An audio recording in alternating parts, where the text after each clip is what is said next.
Hello everyone, welcome back to the channel. तो 10,000 world के new episode में आप सबका स्वागत है। अगर आपने इसका प्रीवियस एपिसोड नहीं देखा तो देख लेना, देख लिया है तो अच्छी बात है। तो फिर चलिए इसके न्यू एपिसोड को अब हम स्टार्ट करते हैं। तो एपिसोड के स्टार्टिंग में हमें मून क्लैन के ग्रेट एंसेस्टर को दिखाया जाता है जो कि नीचे आ गई थी डिवाइन वर्ल्ड से। ये सब कुछ देखकर मून क्लैन के सब लोग, इवन कि वहाँ पे दूसरे रेसेस के लोग भी अपने घुटनों में आ गए थे और हम देखते वो सब लोग वहाँ पे ग्रेट एंसेस्टर बोलते हुए उन्हें ग्रीट करने लगे थे। वो सब लोग अपने घुटनों में आ गए थे। ये सब कुछ देखकर दूसरी तरफ हम देखते हैं वो डीमन क्लैन का बंदा कहने लगता है, आखिरकार ऐसा कैसे हो सकता है? मून क्लैन की ग्रेट एंसेस्टर तो पहले ही पूरी तरीके से खत्म हो चुकी थी, तो फिर आखिरकार ये अभी तक जिंदा कैसे और ये इमोर्टल वर्ल्ड में कैसे आई? ये सब कुछ कहते हुए वो वहाँ पे शौक पड़ रहा था। दूसरी तरफ हम मून क्लैन के ग्रेट एंसेस्टर मिंग को देखते हैं जो कि वहाँ पे कहने लगी थी, तुम्हारी इतनी हिम्मत, तुम मेरे क्लैन के ऊपर अटैक करो और मेरे लोगों को ऐसे खत्म करने की जरूरत करो। ऐसा लग रहा है तुम्हें मरने की बहुत जल्दी है। ये सब कुछ कहते हुए हम देखते वो वहाँ पे बहुत ही आसानी से उस डीमन बंदे के ऊपर अटैक करके उसे पूरी तरीके से खत्म करती है। हम देखते वो बचने की ट्राई तो कर रहा था, बट यहाँ पे मून क्लैन के एंसेस्टर की पावर बहुत ही ज्यादा होने की वजह से वो कुछ नहीं कर पाता और वहीं पे खत्म हो गया था। जिसके बाद में उस जगह पे जेड बटरफ्लाई बाहर आता है और हम देखते उस डीमन बंदे का एक ट्रेजर भी। उस ट्रेजर को मून क्लैन की ग्रेट एंसेस्टर अपनी तरफ बुलाती है। दूसरी तरफ हम देखते वहाँ पे जेड बटरफ्लाई के अंदर से लिन फैंग आ गया था जिसको कि वहाँ पे मून क्लैन की एंसेस्टर मिंग देख रही थी। बट हम देखते हैं वो दूसरी तरफ उस डीमन बंदे का ट्रेजर चेक करने लगती है जहाँ पे वो उसके बारे में पता लगाती है और हम देखते हैं वहाँ पे एक पोर्टल ओपन होता है, सब कुछ दिखाई देता है जहाँ पे हमें पता चलता है कि इस डीमन क्लैन के बंदे को एक ओल्ड मैन ने ये ट्रेजर दिया था ताकि वो यहाँ पे डीमन क्लैन के एंसेस्टर के बॉडी को पूरी तरीके से पपेट बना सके और ये सब कुछ कर सके। ये सब कुछ देखकर दूसरी तरफ साउटियान कहने लगता है, इसका मतलब ये सब कुछ इसी ओल्ड मैन का किया धरा है। दूसरी तरफ हम देखते लिन फैंग कहने लगता है, इस बंदे को देखकर ऐसा लग रहा है कि ये बंदा बहुत ही ज्यादा पावरफुल होगा और ये जरूर डिवाइन रिलम से बिलोंग करता है। अब वो लोग ये सब कुछ सोच ही रहे थे तभी हम देखते वहाँ पे एक गोल्डन पोर्टल पूरी तरीके से ओपन होने लगता है और वहाँ पे मून क्लैन के लोग सबके ऊपर बहुत ही ज्यादा इंटेंस प्रेशर पड़ने लगा था और हम देखते वहाँ पे लिन फैंग के फादर धीरे धीरे आने लगते हैं। दूसरी तरफ इस प्रेशर को देखकर वो सब लोग बहुत ही ज्यादा शॉक हो गए थे और हम देखते वहाँ पे वो डीमन क्लैन की लेडी कहने लगती है, ये प्रेशर तो मून क्लैन के एंसेस्टर से भी बहुत ही ज्यादा है, इवन कि हम तो खड़े भी नहीं हो पा रहे। हम देखते वहाँ पे लिन फैंग के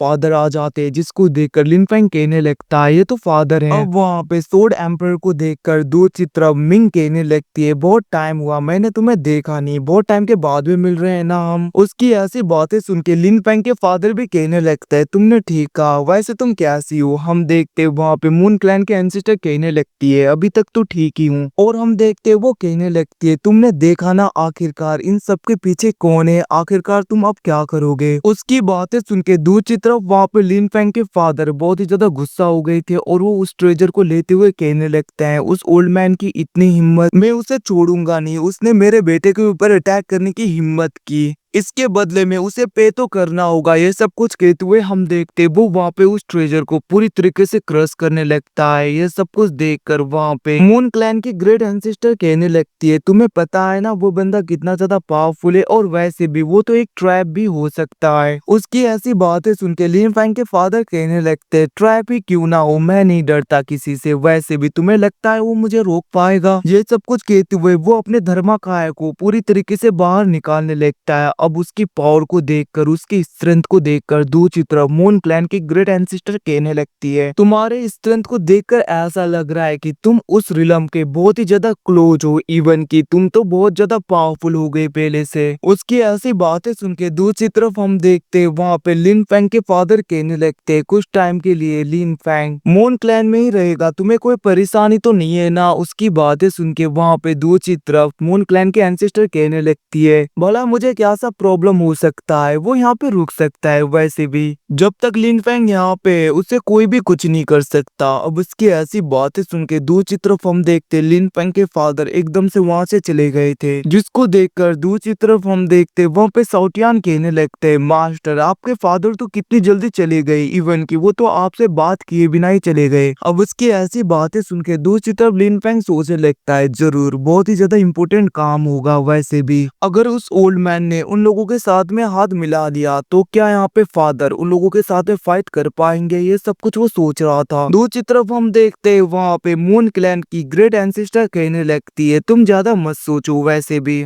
सोर्ड एम्परर के दिमाग में क्या चलता है ये हम भी पता नहीं कर सकते, उनके अपने ही तरीके हैं, अपने ही अफेयर्स हैं। ये सब कुछ कहते हुए हम देखते वो नीचे आ गई थी, वो कहने लगती है तुम्हें अपना ख्याल रखना चाहिए लिन फैंग। अब वो ये सब कुछ कह ही रही थी तभी हम देखते वहाँ पे प्रिंसेस आगे आते हुए कहने लगती है एंसेस्टर में मून क्लैन की यंगर जनरेशन हुई, ये सब कुछ कहते हुए वो वहाँ पे ग्रीट कर रही थी। और हम देखते वो वहाँ पे कहने लगती है एंसेस्टर हमें फॉरबिडन इनहेरिटेंस लैंड में जाना है। अब उसकी ऐसी बातें सुन के दूसरी तरफ हम देखते वहाँ पे ग्रेट एंसेस्टर कहने लगती है ओ तो तुम यहाँ पे मेरे मैजिक वेपन्स उन सबके लिए इस जगह पे आए हो, ये सब कुछ कहते हुए वो वहाँ पे लिन फैंग के चारों ओर घूम रही थी। वो कहने लगती है सच में तुम बिल्कुल उसके जैसे हो। ये सब कुछ कहते हुए हम देखते वो वहाँ पे उन दोनों की तरफ देखते हुए कहने लगती है तुम लोग चिंता मत करो, हाँ वैसे फॉरबिडन एरिया में इनहेरिटेंस में तुम लोगों को क्या मिलेगा क्या नहीं मिलेगा ये तो मैं गारंटी नहीं दे सकती, क्योंकि ये सब कुछ तुम्हारे लक के ऊपर डिपेंड करता है। आखिरकार तुम लोगों को क्या मिलता है नहीं मिलता ये सब कुछ कहते हुए वहाँ पे मून क्लैन की ग्रेट एंसेस्टर प्रिंसेस की तरफ भी देख रही थी।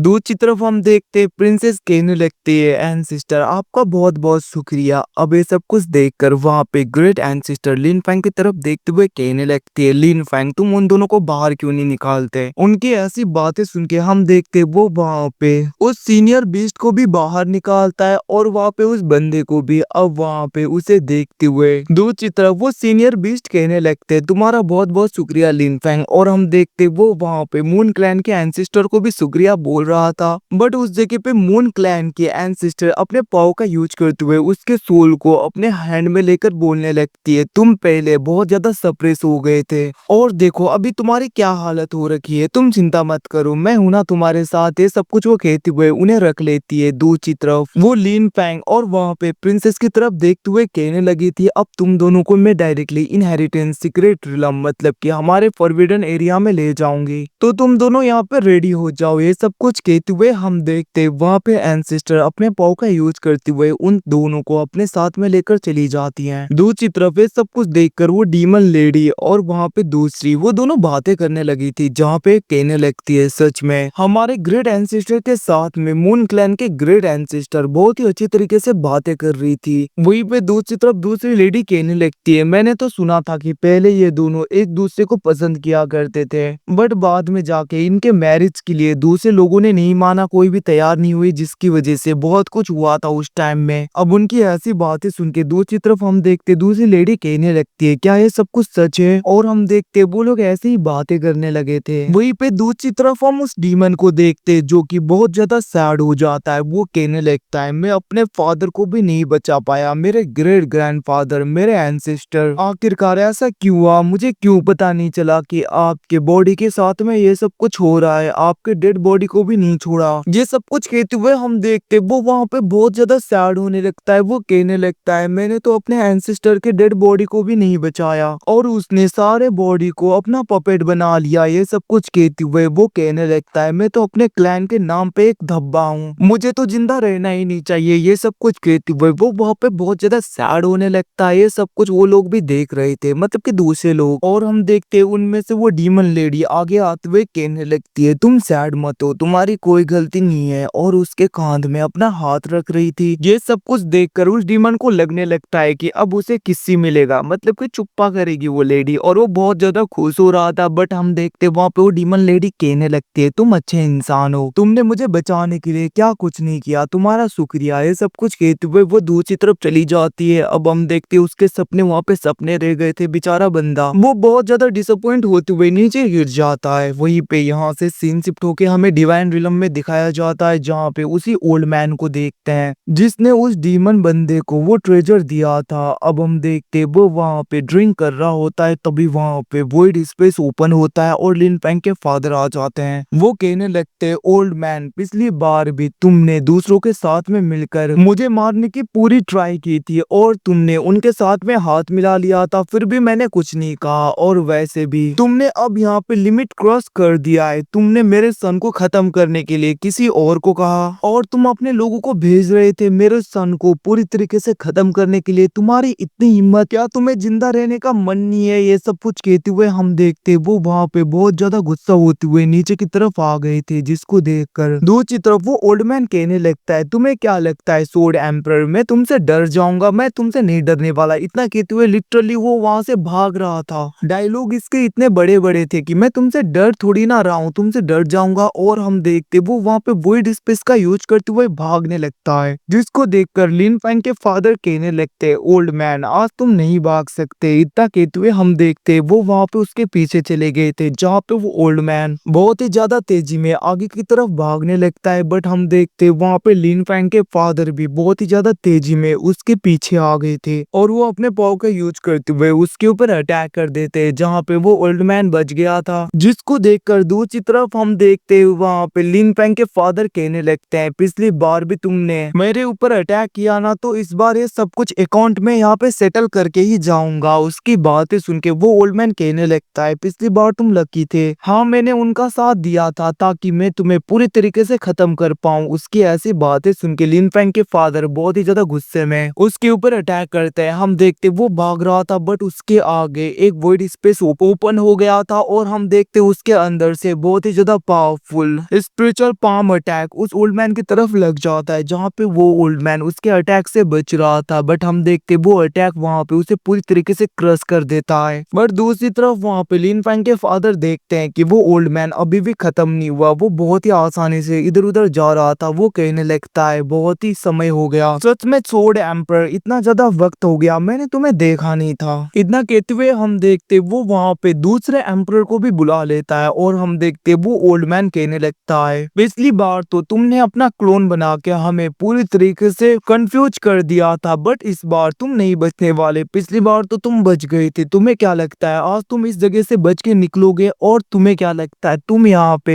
हमें पनिश करने के लिए आए हो? ये सब कुछ हमारा ही प्लान है तुम्हें यहाँ पे बुलाने का, ये सब कुछ एक ट्रैप है ताकि हम तुम्हें पूरी तरीके से खत्म कर पाए। उसकी ऐसी बातें सुन के हम देखते लिन फैंग के फादर कहने लगते हैं, वो तो ये सब कुछ तुम्हारा प्लान है। दूसरी तरफ हम देखते वहाँ पे वो ओल्ड मैन कहने लगता है, और तुम्हारी इतनी हिम्मत, तुम अपने पास्ट लाइफ के बॉडी को यहाँ पे भेजो हमारे साथ फाइट करने के लिए, और वैसे भी पता नहीं तुम्हारी रियल बॉडी है कहाँ पे, फिर भी फर्क नहीं पड़ता, ये भी तो रियल बॉडी है। क्योंकि अगर मैं तुम्हारे यंग एज के बॉडी को ही पूरी तरीके से खत्म कर दूं तो फिर तुम्हारा प्रेजेंट टाइम का बॉडी ही नहीं रहेगा, तो आखिरकार तुम्हें कौन बचाएगा? ये सब कुछ कहते हुए हम देखते वो दोनों वहाँ पे बहुत ही ज्यादा गुस्सा हो रहे थे। दूसरी तरफ वो काले कपड़े वाला वो ओल्ड मैन कहने लगता है, आज तुम श्योरली मरने वाले हो, तुम्हें कोई नहीं बचाएगा। इवन कि तुम आज यहाँ पे हाथ भी क्यों ना जोड़ो, सर भी क्यों ना पटको, फिर भी तुम्हें बचाने के लिए कोई नहीं आएगा। अभी मैं तुम्हें खत्म करूंगा, जिसके बाद में तुम्हारे सन को इतना ज्यादा तड़पा के खत्म करेंगे कि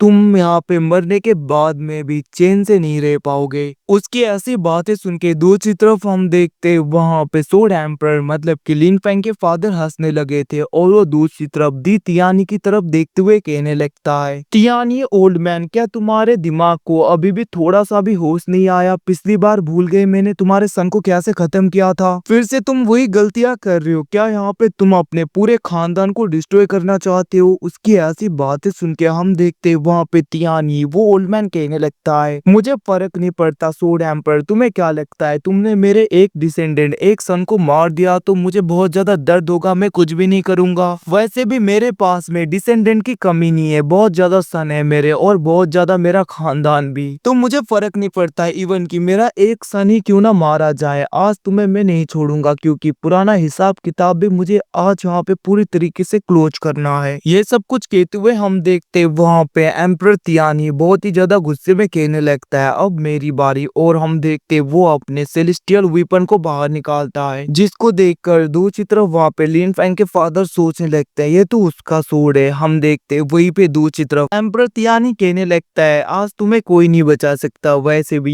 ये तो तुम्हारे लिए गर्व की बात है कि तुम मेरे ब्रदर के सोर्ड के नीचे आके मरोगे। ये सब कुछ कहते हुए हम देखते वहां पे वो ओल्ड मैन अपने ब्रदर के उस सेलेस्टियल सोर्ड का यूज करते हुए लिन फैंग के फादर के ऊपर बहुत ही ज्यादा तेजी में अटैक करता है। बट हम देखते वो अटैक वहां पे लिन फैंग के फादर को लगता उससे पहले ही रुक गया था, मतलब कि वो उसी जगह पे पूरी तरीके से स्टॉक हो जाता है। और हम देखते लिन फैंग के फादर तो बिना उसे टच के ही पूरी तरीके से उसे रोक देते हैं। ये सब कुछ देखकर दूसरी तरफ वो दोनों शॉक हो गए थे। वो काले कपड़े वाला ओल्ड मैन कहने लगता है आखिरकार ऐसा क्या से हो सकता है, बस इसके ऑरा की वजह से ये सोड क्या से रुक गया। दूसरी तरफ हम देखते वहां पे तियानी भी ऐसा ही बोल रहा था। वो कहने लगता है आखिरकार ये तुम क्या से कर रहे हो। ये सब कुछ कहते हुए हम देखते वो दोनों बहुत ज्यादा गुस्सा हो गए थे और वो दोनों कहने लगते हैं हमें अपने पाव को कंबाइन करना चाहिए। और हम देखते हैं वो लोग अपने पाव को कंबाइन करके एक फॉर्मेशन को एक्टिवेट करते हैं जिसके अंदर से बहुत ही ज्यादा पावरफुल स्पिरिचुअल सोर्ड निकलने लगता है। ये सब कुछ देखकर लिन फैंग के फादर कहने लगता है तुम्हें क्या लगता है ये सोर्ड मुझे रोक पाएगा। इतना कहते हुए वो अपने फ्योनिक्स मार्शल स्पिरिट का यूज करते हैं। हम देखते वो फ्योनिक्स मार्शल स्पिरिट डायरेक्टली जाके उन ओल्ड मैन के अटैक के ऊपर अटैक करता है। और गाइस इसी धमाके के साथ में एपिसोड खत्म होता है। Thanks for watching, bye bye, see you again. मिलते हैं अगले एपिसोड में। Tales of demon and gods भी आएगा तो उसके लिए वेट करना। Bye bye, take care.